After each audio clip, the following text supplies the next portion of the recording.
Hello and welcome to Let's Talk. Today we're here with Vice Mayor Jay Schwartz, and we're going to discuss the updates since we last spoke, not only in District 2, but in the whole city of Pembroke Pines. Hi, Vice Mayor. Nice to see you again. Good to see you, Elaine. Good to see you. It's been a fantastic 2 years here in the city. One of the priorities that I had as a newly elected official was I wanted to make sure that beautification occurred. I wanted to ensure that water rates were kept at the lowest levels possible. Wanted to ensure that public safety and crime would be trending down, as well as looking at the city as a whole from an economic development, city center, eastern redevelopment standpoint. So a lot of things have occurred. One of the first things that I was able to accomplish with the support of my colleagues was the beautification phase 1 and 2 on the eastern side of the city, both Taft Street and Sheridan Street.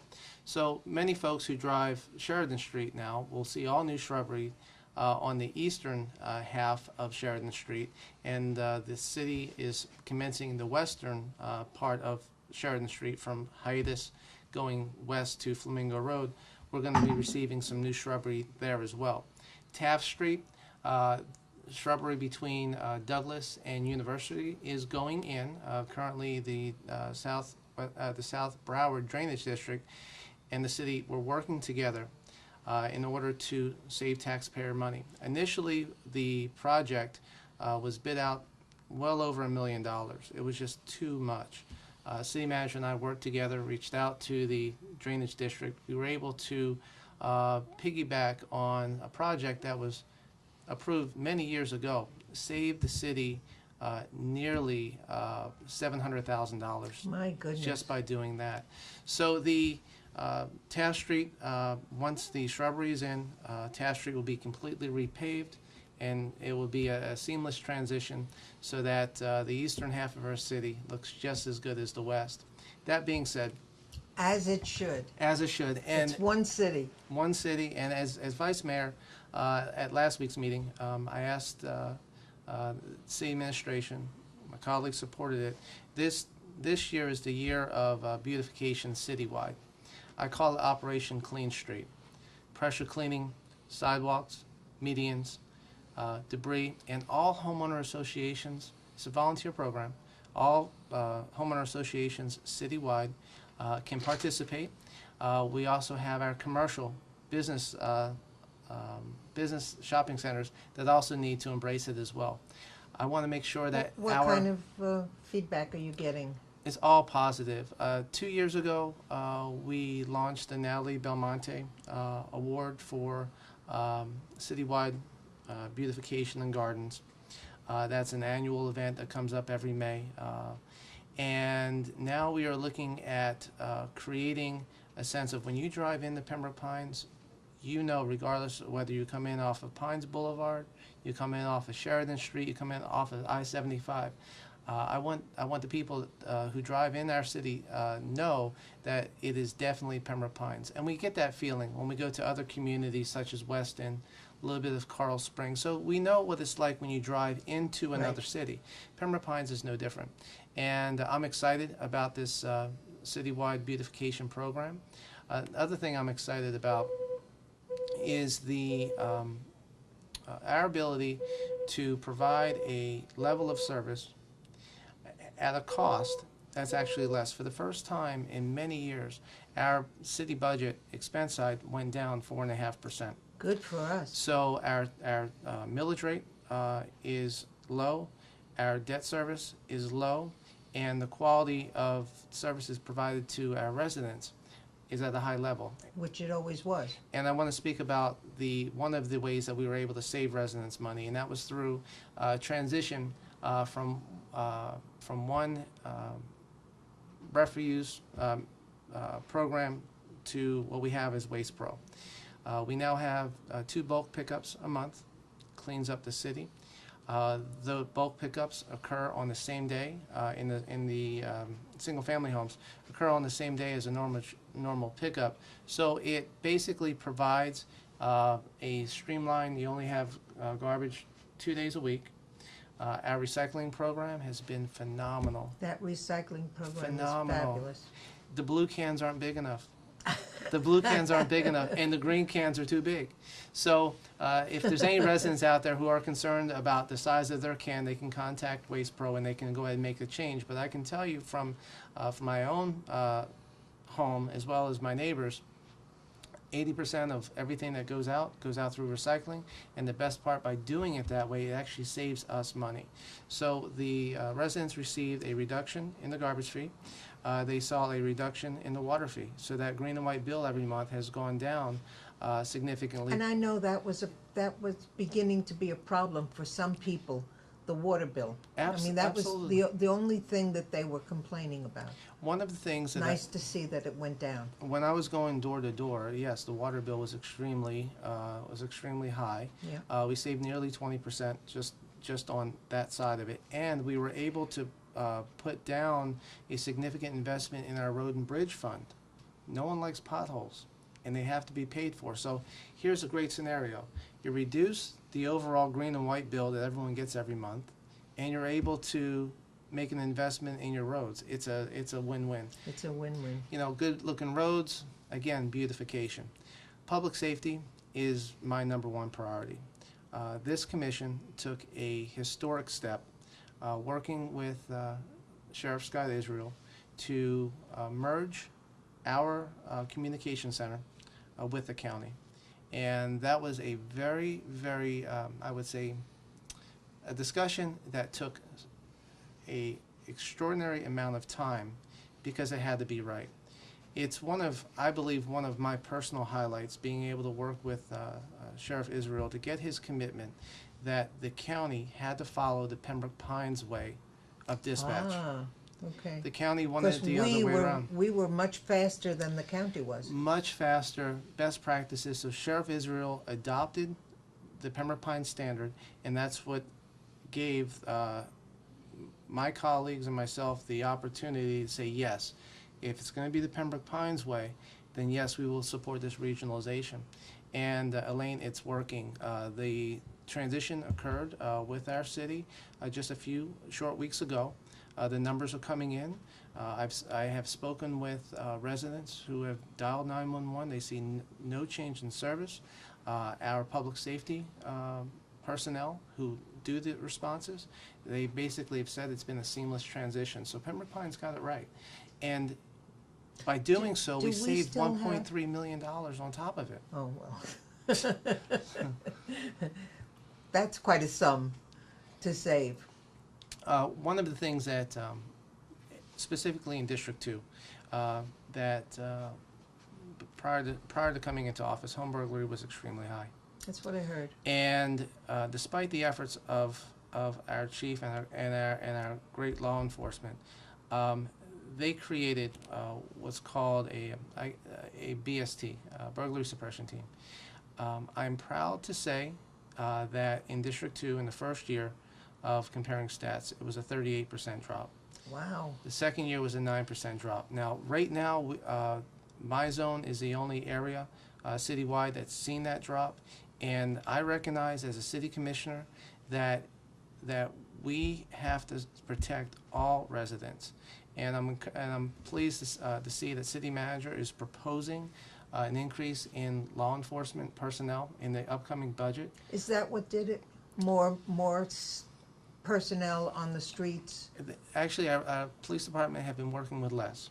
And my feeling is if we are getting positive results in one sector of the city, we have to replicate those same efforts in other areas of the city. So by increasing the size of the burglary suppression team, we are able to, I guess you can say, suppress as much as we possibly can. Cover more area. Cover more area. Now, it does take a regional effort as well. Crime is something that we all try to prevent. All of us as citizens. I went through the Citizens Police Academy. I'm a proud graduate of Class 38. I was in class 3. Class 3, see that? And it's a wonderful program. I believe they're doing registration now for Class 40. I encourage all residents to please consider this awesome program. Absolutely. You get to every Thursday for a 15, 16-week program. You get to learn everything about our agency. Plus, on the fire department side, there's a CERT program that you can take.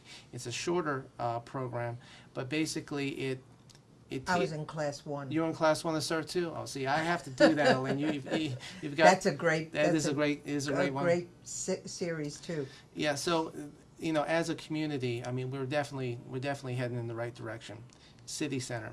Most people know it as the sandbox west of City Hall. Right. I am pleased to report that the residents we're getting our money back, and we're going to see some really unique infrastructure coming forward.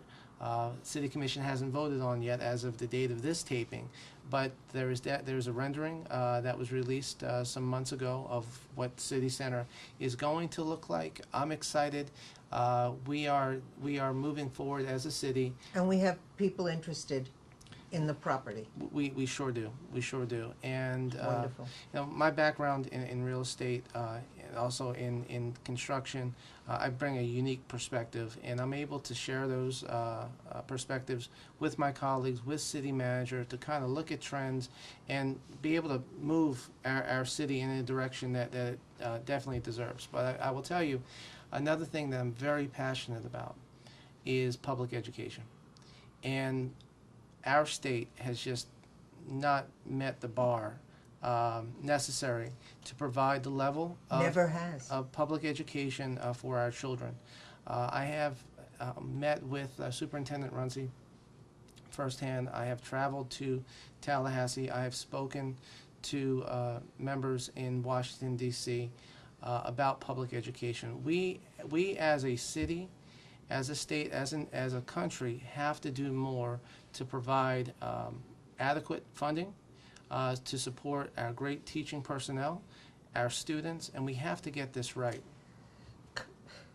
Vice Mayor, why is it that our charter schools are A-rated and the education is good, and yet the Broward school system is not? What are we doing different? Innovation, empowerment, giving our teachers the ability to do things that is not a 30-year policy, but a 2014 need. Some of our charter school teachers have left our system for various reasons, and they've gone to the traditional system.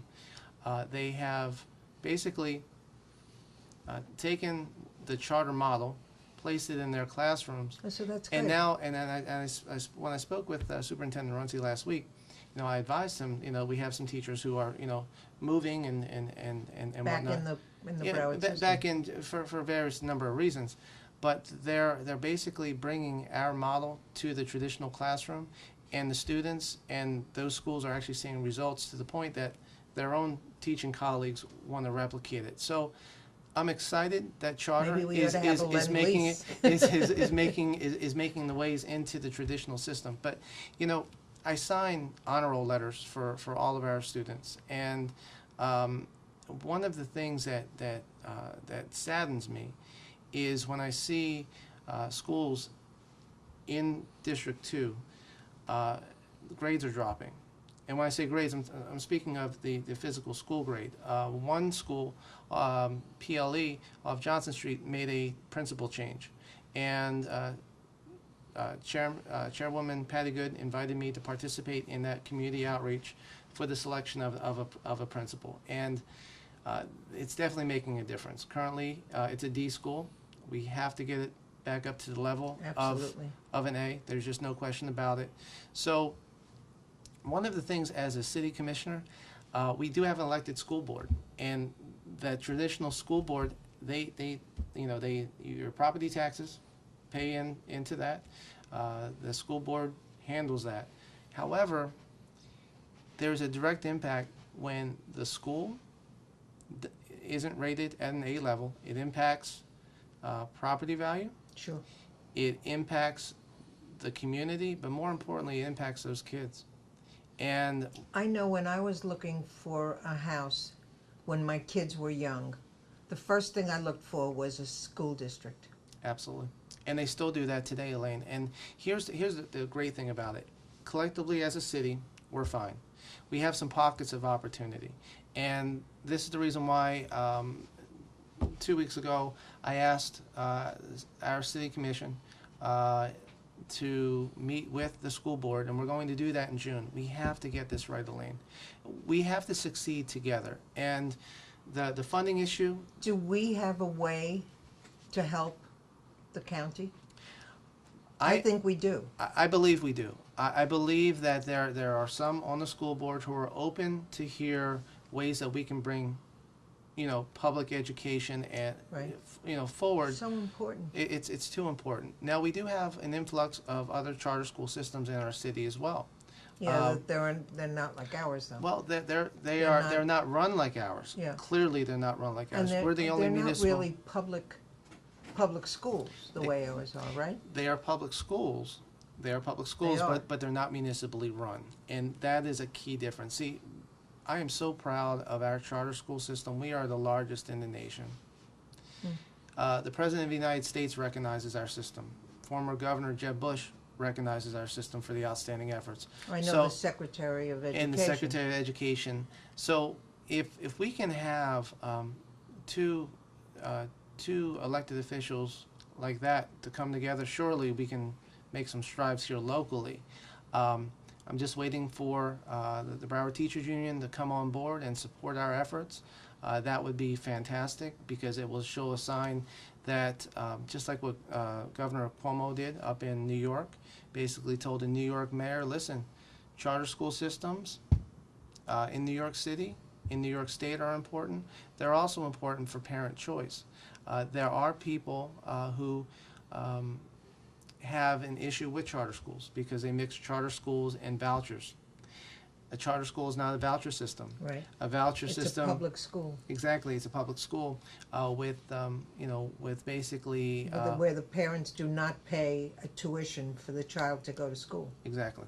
Now, the other thing that this city has done is we have an SRO, which is a school resource officer, in every one of our schools. Right. It is vitally important that as stewards of the charter school system, as well as elected officials for all residents, that when a child goes to school, that the parent knows that there's adequate security and That they're personnel. safe. And our SRO program is a model for the nation, which I'm deeply grateful for Chief Justino and his team to bring this forward. Vice Mayor, there was just a recent bill passed that allows teachers to carry guns in school. Does that affect us? Not yet, because it hasn't passed the Senate. It passed the House in Tallahassee this year. I've been watching that bill closely.